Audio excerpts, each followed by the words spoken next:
الحمدللہ رب العالمین والصلاة والسلام علی سید الانبیاء والمرسلین اما بعد فاعوذ باللہ من الشیطان الرجیم بسم اللہ الرحمن الرحیم یا ایھا الذین آمنوا انفقوا مما رزقناکم من قبل ان یأتی یوم لا بیع فیہ ولا خلۃ ولا شفاعۃ والکافرون هم الظالمون صدق اللہ العظیم۔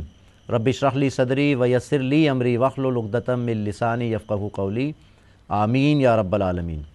محترم ناظرین کرام، السلام علیکم ورحمۃ اللہ وبرکاتہ۔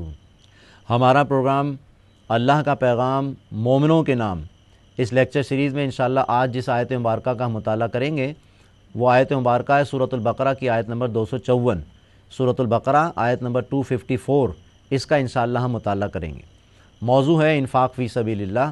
رب کائنات ارشاد فرماتا ہے، یا ایھا الذین آمنو، اے وہ لوگوں جو ایمان لائے ہو، انفقوا مما رزقناکم، خرچ کرو اس میں سے، اس رزق میں سے جو ہم نے تمہیں عطا فرمایا ہے، من قبل ان یاتی یوم، اس سے پہلے کہ وہ دن آ جائے، یعنی قیامت کا دن آ جائے، لا بیع فیہ، جس میں کوئی بیع، لین دین، تجارت کام آنے والی نہیں ہے، ولا خلۃ، اور نہ ہی کوئی دوستی، رشتہ داری کام آنے والی ہے، ولا شفاعہ، اور نہ ہی کوئی شفاعت، سفارش کام آنے والی ہے، والکافرون هم الظالمون، اور جو کافر ہیں، جو انکار کر رہے ہیں، جو منکر ہیں، جو ناقدری کر رہے ہیں پیسے کی، اللہ کی راہ میں خرچ نہیں کر رہے، والکافرون هم الظالمون، اور وہی در حقیقت ظالم ہیں، بے انصاف ہیں۔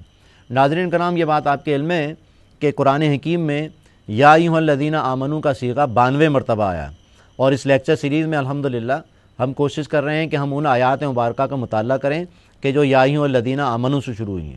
لہذا یہ آیت مبارکہ آیت نمبر 254 آیت الکرسی سے پہلے وارد ہوئی ہے، اور یہ پورا کا پورا رکوع انتہائی اہم ہے، توحید باری تعالیٰ کے حوالے سے بہت اہم رکوع ہے۔ لہذا سورہ بقرہ کی آیت نمبر 254 میں پہلی بات جو اہل ایمان کو مخاطب کر کے کی گئی وہ یہ ہے کہ اے لوگوں جو ایمان لائے ہو، یعنی اے وہ لوگ جو اللہ کو مانتے ہو، رسولوں کو مانتے ہو، آخرت پر ایمان رکھتے ہو، خرچ کرو۔ انفقو، پہلا حکم انفقو۔ لہذا غور کیجئے کہ انفاق کہتے کسے، یہ قرآن حکیم کی انتہائی اہم اصطلاحات میں سے ایک ہے۔ انفقا ینفقو، انفاق کے معنی ہوتے خرچ کرنا۔ یہ خرچ کرنا پیسے کے لیے بھی استعمال کیا جاتا ہے، یہ خرچ کرنا صلاحیتوں کے لیے بھی استعمال ہوتا ہے۔ تو گویا جو کچھ بھی اللہ تعالیٰ نے عطا فرمایا، چاہے وہ پیسہ ہو، صلاحیت ہو، اولاد ہو، یا کوئی اور نعمت جو رب کائنات نے عطا فرمائی، اس کو خرچ کرنے کا مطالبہ ہے جو کہ اللہ سبحانہ وتعالیٰ کر رہا ہے۔ حقیقت یہ ہے کہ یہ ایک ایسا مطالبہ ہے کہ یہ رب کائنات ہی نے ساری کی ساری نعمتیں عطا فرمائی ہیں۔ یہ رزق، یہ پیسہ، یہ صلاحیتیں، یہ سب رب نے ہی عطا فرمائی ہیں۔ تو رب یہ چاہتا ہے کہ اس کو اللہ کی رضا کے لیے، اللہ کی قربت حاصل کرنے کے لیے اللہ کی راہ میں خرچ کیا جائے۔ لہذا اللہ سے دعا کریں اللہ سبحانہ وتعالیٰ ہم سب کو انفاق فی سبیل اللہ کرنے کی توفیق عطا فرمائے۔ یہاں ذرا انداز ایک اپیلنگ انداز ہے، ایک متاثر کن انداز ہے کہ یہ پیسہ جو اللہ نے دیا ہے، یہ صلاحیتیں جو اللہ نے دی ہیں، یہ اولاد جو اللہ نے دی ہیں، اس کو اللہ کی راہ میں لگاؤ، اس سے پہلے کہ وہ دن آ جائے۔ مراد یہ ہے کہ یا تو تمہاری موت آ جائے، اس کا تذکرہ بھی آتا ہے سورہ منافقون میں، یا پھر یہ کہ قیامت کا دن آ جائے، یعنی تمہارا پیپر تم سے چھین لیا جائے۔ جیسے کہ ایگزامینیشن ہال میں ایک اسٹوڈنٹ جو ہے یا طالب علم جو ہے پیپر دے رہا ہوتا ہے، 3 گھنٹے کا ایگزام ہوتا ہے، اس دوران جو پیپر میں لکھ دے گا وہی اس کے نتیجہ، اسی کی بنیاد پہ نتیجہ ہوتا ہے۔ لیکن خدا نہ خواستہ اچانک موت آ جائے، خدا نہ خواستہ اچانک قیامت آ جائے اور انسان اس دن کی تیاری نہ کر سکے، تو اس سے ذرا خبردار کرنے کے لیے، اویئرنیس دینے کے لیے اللہ سبحانہ وتعالیٰ نے یہ انداز اختیار کیا ہے۔ اس سے پہلے کہ وہ دن آ جائے کہ کوئی لین دین، کوئی تجارت کام آنے والی نہیں۔ قیامت کے دن انسان چاہے گا کہ زمین کے برابر سونا جو ہے وہ دے دیا جائے، یا کوئی رشتہ داری کام آ جائے، بیوی کو، بچوں کو دے دے، اسی طرح ماں باپ کو دے دے، اپنے آپ کو جہنم کے عذاب سے بچا لے۔ یہاں فرمایا کوئی لین دین، کوئی دوستی، کوئی شفاعت کام آنے والی نہیں ہے، تمہارا اپنا عمل ہے جو کہ کام آئے گا۔ لہذا اللہ کے نبی علیہ الصلوۃ نے اس حوالے سے ہماری رہنمائی فرمائی ہے کہ عقل مند آدمی کون ہے، سمجھدار آدمی کون ہے۔ اللہ کے نبی صلی اللہ علیہ وسلم فرماتے ہیں الکیس من دان نفسہ وعمل لما بعد الموت۔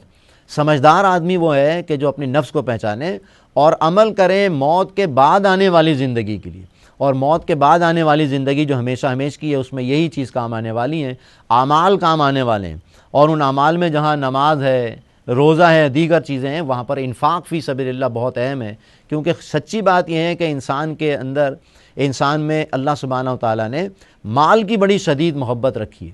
وَإِنَّهُ لِحُبِّ الْخَيْرِ لَشَدِيدٌ، قرآن حکیم میں رب کائنات نے اس حقیقت کو بیان فرمایا ہے کہ یہ جو مال ہے اس کی شدید محبت ہے جو انسان کے اندر رکھی گئی ہے، لہذا وہ محبت والا جس سے محبت کی جائے اس مال کو اللہ کی راہ میں خرچ کرو۔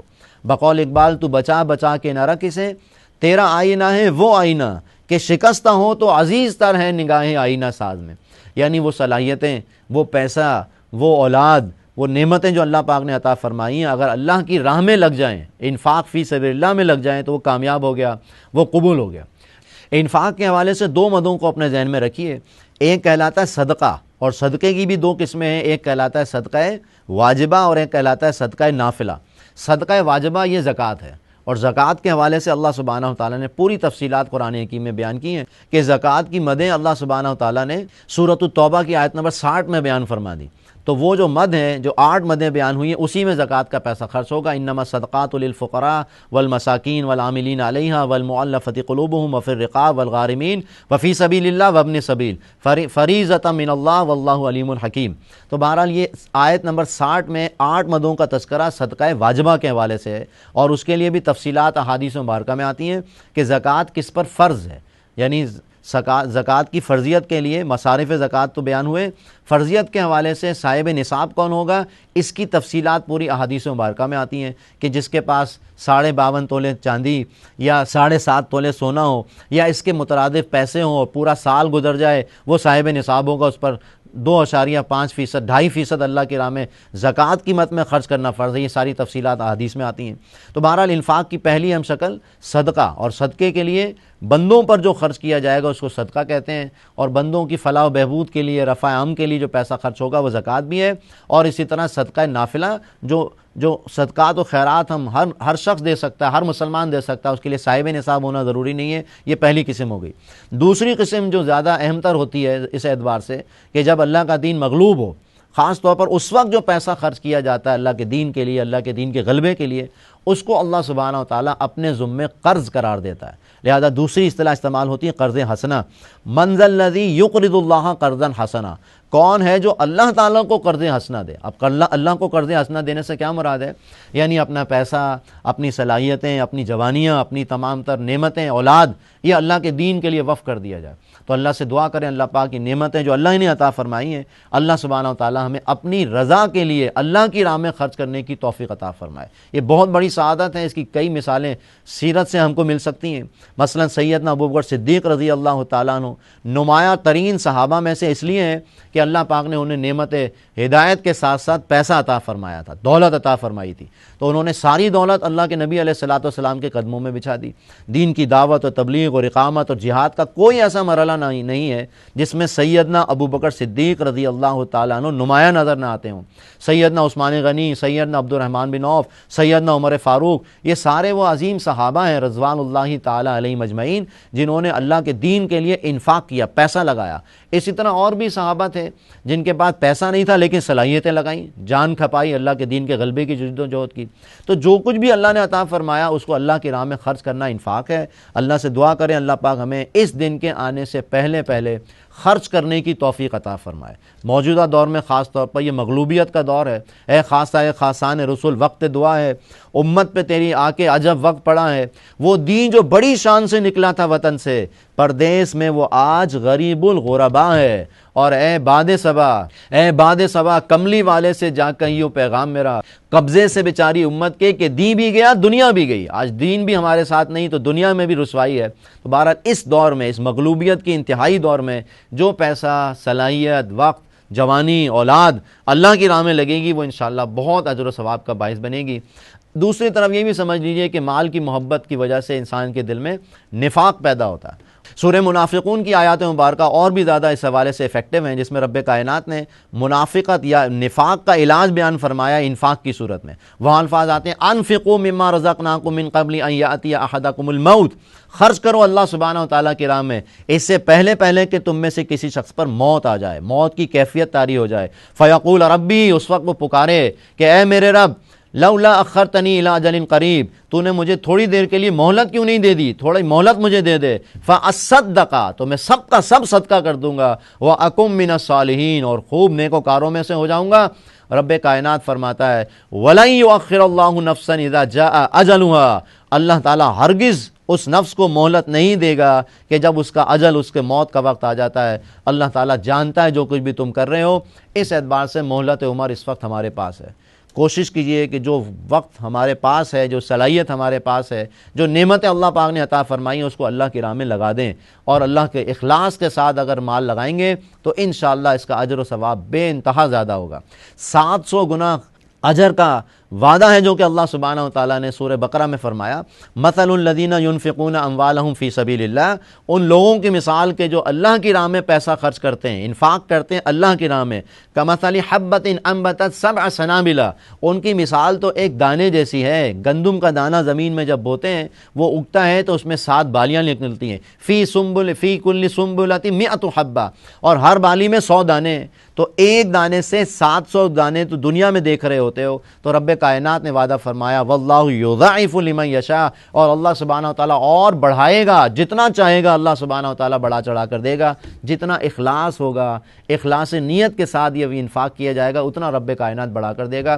تو اللہ سے دعا کریں اللہ پاک ہمیں انفاق کرنے کی توفیق عطا فرمائے۔ یا ایھا الذین آمنوا، آیت نمبر 254 کا آج ہم نے مطالعہ کیا۔ اے لوگوں جو ایمان لائے ہو، انفقوا مما رزقناکم، خرچ کرو اس مال میں سے، اس رزق میں سے جو ہم نے تمہیں عطا فرمایا، من قبل ان یاتی یوم، اس سے پہلے کہ وہ دن آ جائے، لا بیع فیہ، جس دن کوئی لین دین، کوئی تجارت کام آنے والی نہیں، ولا خلۃ، کوئی دوستی کام آنے والی نہیں، ولا شفاعہ، اور کوئی شفاعت، کوئی سفارش کام آنے والی نہیں، والکافرون هم الظالمون، اور جو کافر ہیں، جو انکار کر رہے ہیں، جو پیسے کی ناقدری کر رہے ہیں، اس کو ضائع کر رہے ہیں، اللہ کی راہ میں خرچ نہیں کر رہے ہیں، وہی ظالم ہیں، وہی بے انصاف ہیں۔ اللہ سے دعا کریں اللہ پاک ہمیں اس بے انصافی سے محفوظ فرمائے۔ اقول قولی ھذا واستغفر اللہ لی ولکم ولسائر المسلمین والمسلمات۔